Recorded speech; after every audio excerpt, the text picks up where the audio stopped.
বন্ধুগণ, আমি স্পষ্ট ভাষায় বলতে চাই, আপনারা, আমি আইন শৃঙ্খলা বাহিনীর উত্তপ্ত আহ্বান জানাই, আপনারা অনতিবিলম্বে দেবাশিস বিশ্বাসের মিথ্যা হয়রানিমূলক মামলা প্রত্যাহার করবেন, নইলে সাংবাদিক সমাজ শুধু ঢাকাতে নয়, সারা বাংলাদেশে টেকনাফ থেকে তেঁতুলিয়া, রূপসা থেকে পাথুরিয়া সবাই আন্দোলনের ডাক দেবে এবং আপনারা যারাই তার বিরুদ্ধে থাকবেন তার বিরুদ্ধেও ব্যবস্থা নেওয়া হবে।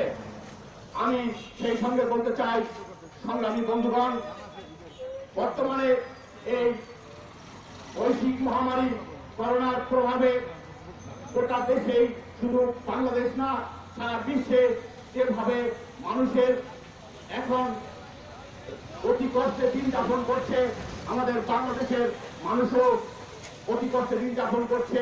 সেই সঙ্গে আমাদের পেশার মানুষ, বিশেষ করে সাংবাদিক ভাইরা মানবেতর জীবন যাপন করছে।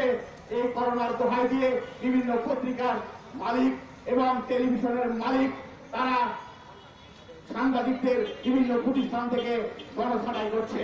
এই গণছাড়াইয়ের আমি তীব্র নিন্দা জানাই, ধিক্কার জানাই। বন্ধুগণ, আপনারা জানেন এই বিভিন্ন পত্রিকা এবং টেলিভিশনে বিভিন্ন সাংবাদিকদের তাদের বেতন ভাতা কমিয়ে দেওয়া হয়েছে। এই ঘটনারও আমি তীব্র নিন্দা জানাই এবং প্রতিবাদ জানাই। বন্ধুগণ, আমরা থাকবো সকল সাংবাদিক সমাজ, যেখানে নির্যাতন হবে, যেখানে অত্যাচার হবে, সেখানে সাংবাদিকদের উপরে জুলুম করা হবে, সেখানে আমরা থাকবো, রুখে দাঁড়াবো সমস্ত অন্যায়ের বিরুদ্ধে। আবারও